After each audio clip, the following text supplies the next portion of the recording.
The title 616 in LA looks like Kendrick snatching Drake style, cause y'all know Drake loves them timestamp joints, but Kendrick ain't just flexing that move, he tossing deep meanings in the mix. June 16th, the day they first met, Father's Day, Tupac's birthday, even some spiritual vibes. This track is layered like a 5-layer burger, not just some copy pasta. Now peep this, Kendrick drops that line about Luke Colley's in Brooklyn just to book me some pizza. Before the track even dropped, Joe Budden was on his podcast saying Kendrick might be in Brooklyn for real personal stuff. Marital issues, maybe. Did someone crack the joke like, nah, Kendrick just there for that pizza? How do you feel about it? Perfect intro. It makes me want to hear more. Perfect setup. Where you going? He telling you what I'm about to do. He did it in reverse of what Drake did. I like the line in there, fabricated stories on the family front, because you heard Mr. Morale, which is already addressing you heard with the bodyguard like Whitney, like he was trying to play something as if there was something there. So he already... Yeah, because the internet came up with a wild one there. Yeah. The internet came up with, he went and got DJ Who Kid, and the drop in the front is saying Who Kid. That's what the internet came up with. I didn't see that one. I saw it. No, the internet was internet. The internet's got some long arms. Well, the internet was thirsty. Yeah. Yes. But why is Kendrick in Brooklyn? No one's answered that yet. It's a vibe over there. It's lit. The area he's in. Yeah. It's nice. I hate y'all. All right, what's going on? It is a vibe. It's a vibe. And it is nice. Yes. A little Dumbo. Yes. Yeah, you know about that. A little good food. Yes. Good women. You know, that underground scene. I ain't wasting time today. It ain't a pizza in the world that good to make you move from LA to Brooklyn. Get the fuck, yo, y'all niggas be fronting. That's not true. That's not true at all. Y'all niggas be fronting, bro. Get that nigga. That's not true at all. Well, say something. Do you think that he doesn't still have a place in LA? Yeah. I didn't say that at all. Okay, but why is he in Brooklyn? We're not trying to get into the fact of if you had the money and access, any family issues, nigga. You wouldn't have places in multiple cities. Like, oh, y'all full of shit. So you think that he's going through something? Well, hold on. You think something's going on? And I don't want to stay here, but I didn't know y'all was gonna get that full of shit this early. Well, tell me. Tell me why please, it's that full of somebody shit. tell me. I think what y'all saying is common about having places in multiple cities, states. Cool. I don't think it's common.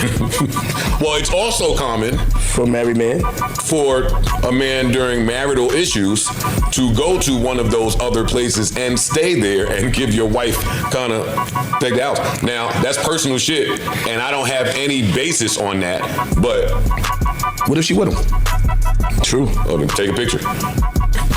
We asking Kendrick Lamar to take. No, I don't know that. I don't know that. But isn't he working on like some TV show shit too? Maybe he's over here for that for some reason. Here we go. Like, all right, we getting some answers. Anyway, I don't want to harp on that. I like that he addressed all of this. Yeah. He addressed a lot in that one. See, you gotta be careful dealing with niggas that can rap. He did. That's a fact. You deal with niggas that can rap, they gonna make a whole lot of usage out of them four and six bars. Then there's that trifecta, money, morals, and culture, that's my leisure line. Trifecta, money, morals, and culture, that's my leisure, my visa. Hey, trifecta, money, morals, and culture, that's my leisure. Listen, classic hip-hop talk is all about the money and power, right? Kendrick's been on that since way back, like in Backseat Freestyle, talking about getting money and respect. But in this joint, he switch it up. He puts morals and culture front and center. That's real talk. He's throwing shade at Drake here. Remember Euphoria? Kendrick called out Drake's lack of morals, dating young girls, drama with his kid, all that mess.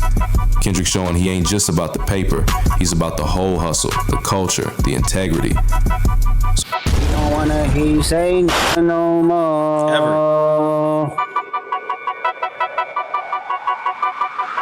Ever. I actually like this. All that rapping is Drake talk, that's weak. Kendrick ain't playing Drake's role. He's holding his own lane, margarine haters. He's mixing humor, culture, and real talk to drop a lyrical body shot. That pizza line, that's him joking, flexing wit, throwing low-key shots at Drake's Brooklyn bragging. Joe Budden's podcast chatter, that's context, man. Kendrick's responding smart, not just straight reenacting. Look, Kendrick came up from Backseat Freestyle, all about ambition and power. Now he's bringing that grown-up heat, talking morals, culture, and the real cost of this game. Drake can't touch that realness in 616 in LA, so nah, don't buy into the Drake perspective myth. Kendrick's playing chess with words, mocking, teaching, and holding it down for the culture. I gotta keep it a bean. I do think it was from Drake's perspective. The first part of 616, I thought he was kind of rapping from Drake's perspective. But if y'all rocking with me, make sure y'all drop a like, a hype, and a comment. We about to get into 616. This part 2. We gonna bomb on all this. Shout out Mike Drop TV. He been dropping nothing but bangers. And me, I'm your boy Jet Ski G. I ain't gonna hold y'all too long. Let's get right back into it. I'm gonna meet y'all over there. Come on, let's get it, y'all.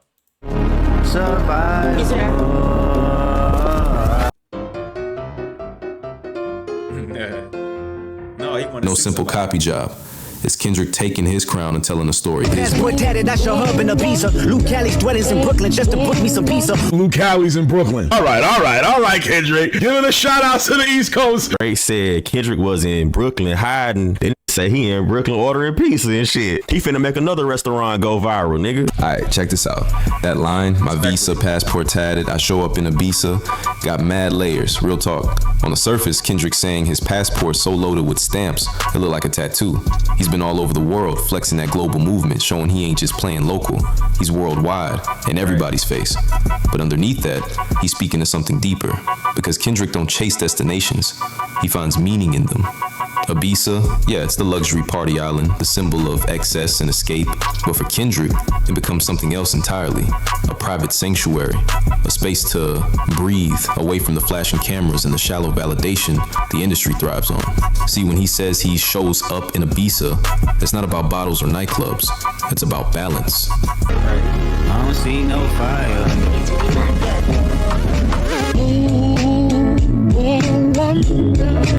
About stepping off the grid, away from temptation, and resetting the soul. That's the same energy he tapped into on Man in the Garden. Remember that? The man who watches a show from a distant island, calm, detached, saying, I deserve it all. That line ain't arrogance, it's peace. It's a declaration of worth after chaos. In that same spirit, Ibiza becomes a metaphor for his inner island, his sacred space where he can relax, reflect, and be reminded that he deserves the serenity he's earned. Now contrast that with what he's really saying between the lines. Because every time Kendrick mentions these high life settings, there's always a moral undertone. He's seen what fame can do, the temptation, the lust, the constant need to prove something. Kendrick's whole career has been a meditation on resisting those traps. Go back to Sing About Me, Lust, these walls, even Pride. He's always dissecting how fame and pleasure test your spirit.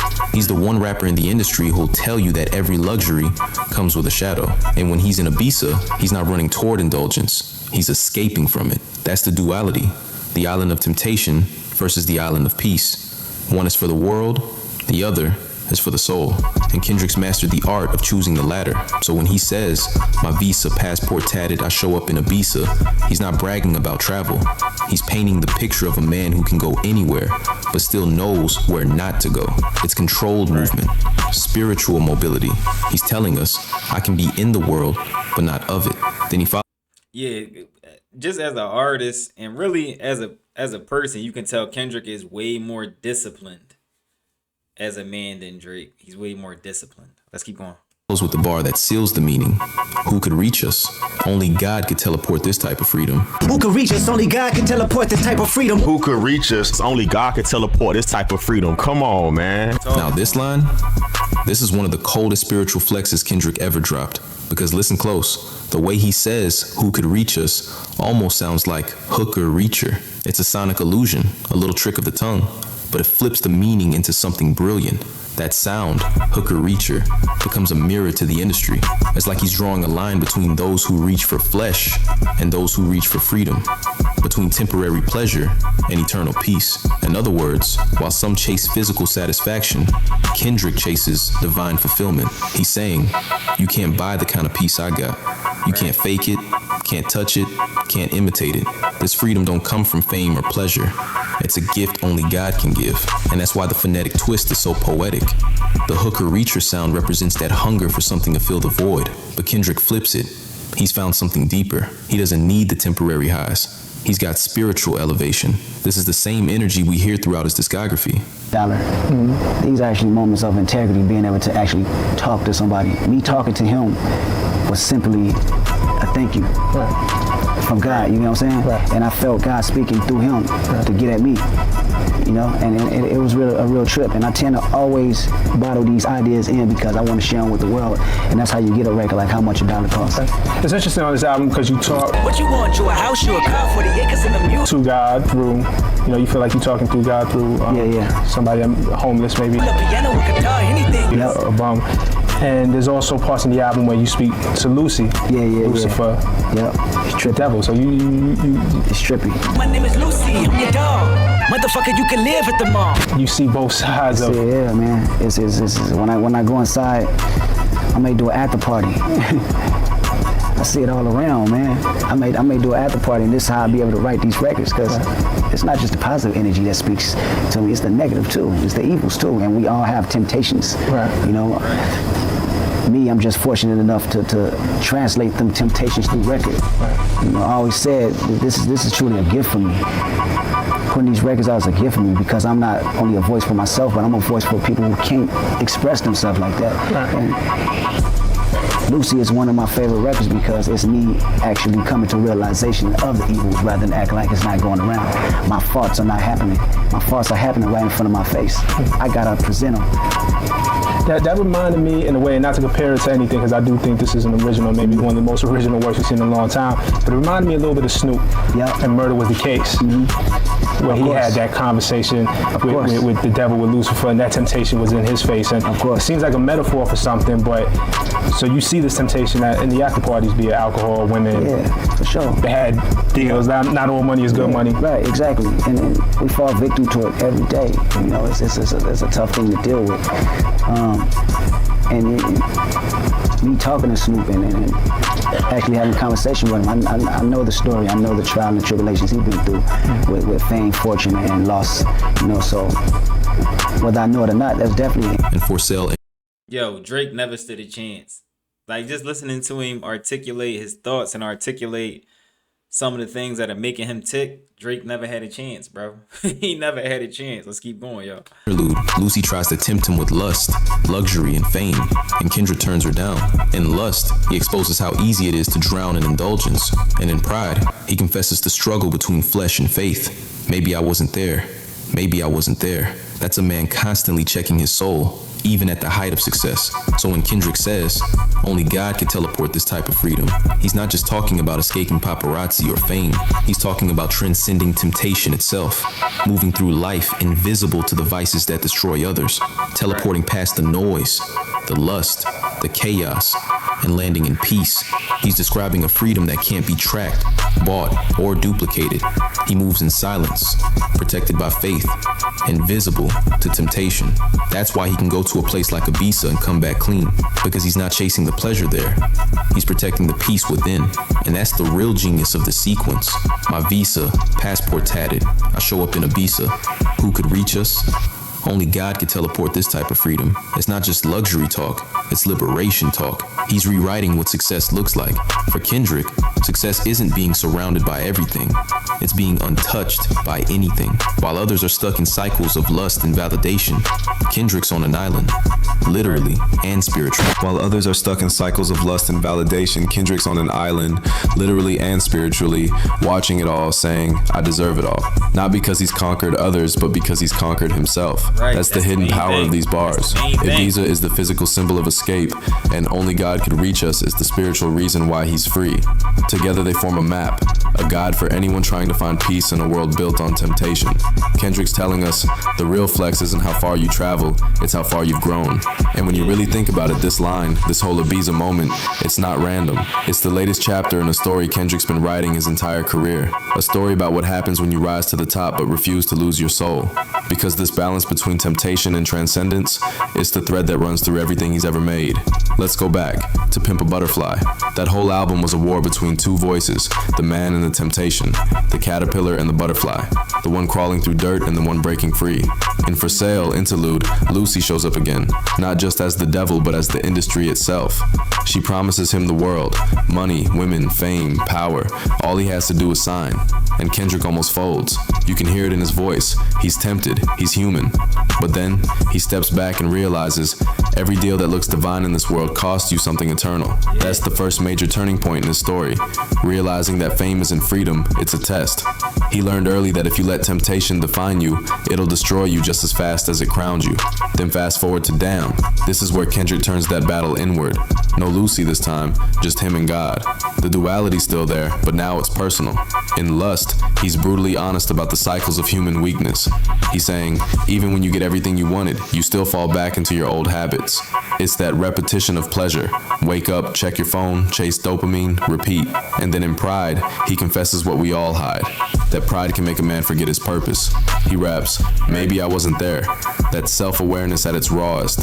You can hear the guilt, the weight, the exhaustion of somebody who's been offered every vice imaginable and keeps choosing to walk away. That's not weakness, that's spiritual strength. And by the time you get to Effie Air, he breaks it all down. He says, at 27 years old, my biggest fear was losing it all. Not the money, but the faith. He's terrified of becoming what the world wants him to be. He's seen what that looks like. He's seen how temptation, when left unchecked, can turn even the greatest artists into caricatures of themselves. So when Kendrick says, only God can teleport this type of freedom, it's not just a metaphor, it's testimony. He's speaking as a man who's already escaped the traps most people still falling into. Then we reach Mr. Morale and the Big Steppers. This is where the whole story comes full circle.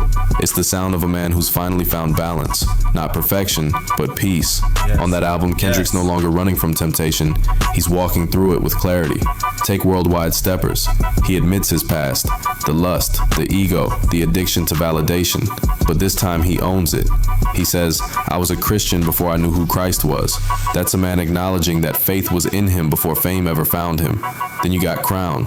He said, yo, this is why I say Drake never stood a chance. This dude is rapping on a soul and spiritual level with purpose compared to Drake, who's just rapping for clicks and TikTok trends and about the heartbreak from when he was 16, but he's 40 now. Like, what do you really get out of this once you get done listening to it? Besides sad emotions. Let's keep going. You can't please everybody. That's the evolved version of who could reach us. Because once you realize you're operating on divine frequency, pleasing people becomes irrelevant. It's not about applause, it's about alignment. Even in Father Time, you see the emotional roots of temptation. He's confronting how men are taught to mask their pain with pride, pleasure, or control. Kendrick saying, we inherit our coping mechanisms, but we can also break them. That's what true freedom looks like. So now, when he drops a line like, my Visa passport tatted, I show up in Ibiza, it's not about escaping, it's about arriving. He's no longer running from fame or temptation, he's moving above it. He's earned the right to peace because he faced every sin the industry threw at him and didn't bow. That's why Ibiza isn't a vacation spot in this bar. It's a symbol. It's the garden of reflection, a place where he can finally say, I deserve it all, and mean it. Not because he took from others, but because he disciplined himself. It's that same energy from Die Hard when he says, I hope I'm not too late to set my demons straight. That's humility wrapped in victory. He's showing us that peace isn't inherited, it's maintained. Every album, every era, every temptation was just training for this kind of spiritual freedom. Off-white Sunseeker had the marina. Fuck a phantom, I like to buy yachts when I get the fever. Kendrick said, my Visa passport tatted, I show up in Ibiza, who could reach us? Only God could teleport this type of freedom. It sounded smooth, poetic, spiritual, maybe even flex-like. But time made it prophetic. These bars aged perfectly because the world eventually caught up to what he was describing. Back then, the culture celebrated access, fame, luxury, travel. Now, the real status symbol is peace. Kendrick was living that truth years before the culture admitted it. Ibiza was never about partying for him. It symbolized detachment, a mental island, not a vacation spot. When he said passport tatted, he wasn't flexing movement, he was flexing discipline. Every stamp meant another temptation he resisted, another environment he survived. He wasn't collecting places, he was collecting peace. The reason these bars age so well is because they stand at the center of a shift that music is still processing. Fame no longer equals freedom. In fact, most artists now openly admit the opposite. Fame costs peace. And Kendrick predicted that collapse before it became mainstream. He was the first to show that the highest luxury wasn't wealth or women. It was silence, privacy, and spiritual clarity. The Ibiza line captured a mindset that's now dominating hip-hop. Less about exposure, more about control. Artists like Tyler, Frank, and Cole, they've all pivoted toward creative boundaries and mental space. Kendrick planted that seed. And the second bar, who could reach us? Only God could teleport this type of freedom. That's the one that transformed over time. When people first heard it, they thought it was just clever wordplay. Now it feels like a lifestyle philosophy. He wasn't talking about being unreachable in status. He meant being unreachable in spirit. You can't tempt him, can't buy him, can't bait him into impulsive rush. Only God can move him. That's spiritual autonomy, the highest level of success you can reach. The teleport metaphor aged beautifully in the digital era, because today, everyone's tracked, posted, followed, recorded. You can't disappear. But Kendrick moves like he teleports. He reappears when there's purpose. He doesn't chase attention. Attention chases him. And that pattern has become the new blueprint for longevity. He showed that invisibility is the real power. Even the way the phrase "who could reach us" sounds like "hook or reacher" matters more now. It exposes how much temptation defines the culture, from lust to fame to validation. While everyone reaches outward, Kendrick's reach is inward. He's not searching for touch, he's searching for truth. And that difference, that refusal to fill spiritual emptiness with physical escape, aged into one of the most relevant themes in modern life. Social media made everyone a reacher. Kendrick stayed untouchable. These bars also grew in meaning as the culture shifted from glorifying chaos to craving healing. Back in 2015, you couldn't talk about therapy or soul searching in rap without sounding corny. Let's spill on my white t-shirt, the sightseer. Trifecta, money, morals, and culture. That's my. Only God could teleport this type of freedom sounds now like a meditation mantra. It's what every artist, every influencer, every exhausted creator is chasing. A piece that can't be stolen. And the reason it lasted isn't just lyrical genius, it's personal integrity. Kendrick lived what he rapped. He stayed out of scandals, avoided self-destruction, moved with intention. The words gained weight because time proved them. When he says he's free, the world believes it. That's what makes lines age well. They outgrew their moment because the message. And that's not only that. Shout out Mike Drop TV. Let me vibe with y'all a minute. This is where I'm going to give y'all my opinion. Make sure y'all drop a like, a hype, a comment, and subscribe so you can find your way back. Now, this is why I say Drake never stood a chance. Because not only is Kendrick rapping with intention, he's rapping with purpose. He's rapping knowing his purpose and rapping for an actual greater good. The greater good of hip hop, but not only the greater good of hip hop, but the plight of people that look like him and people that don't look like him, with the plight of just humanity in general, because he feels like he has a purpose to do that. Now imagine another MC going against a guy like that, who God may have ordained to be this person. Now you going up against a guy like that and you don't care about any of that stuff. Your message is none of that stuff. Your message is actually to keep them sad and keep them docile and keep them asleep. So they can just keep bobbing their heads and make money for the machine, and you can make your own money, and you don't care about any of that. You don't even care about the color of the people whose culture this is, because you never even liked your dad growing up. You was more rocking with your Jewish mom, which there's nothing wrong with Jews. It's just how Drake's story played out. You didn't care about black people. You still don't. You're a blackface guy who you said in your own words going at Kendrick. You rapping like you trying to free the slaves. I would hope that the king of hip hop is rapping like that. That's what I would hope. So we're going to keep diving deep into these 616 in LA versus the 616 in LA spiritual bombs that he dropped on Drake. And Drake really couldn't respond to any of this because he's not on that spiritual level. Respectfully. All right, so it's your boy Jet Ski G. If ain't nobody told you they love y'all, you know I love y'all. Make sure y'all drop a like, a hype, and a comment. We're going to keep dropping these bombs. I'm also going to drop 2 more bangers. One right here, one right here. I'm going to see y'all in one of those videos. I'm out, y'all. Yeah, he be really talking.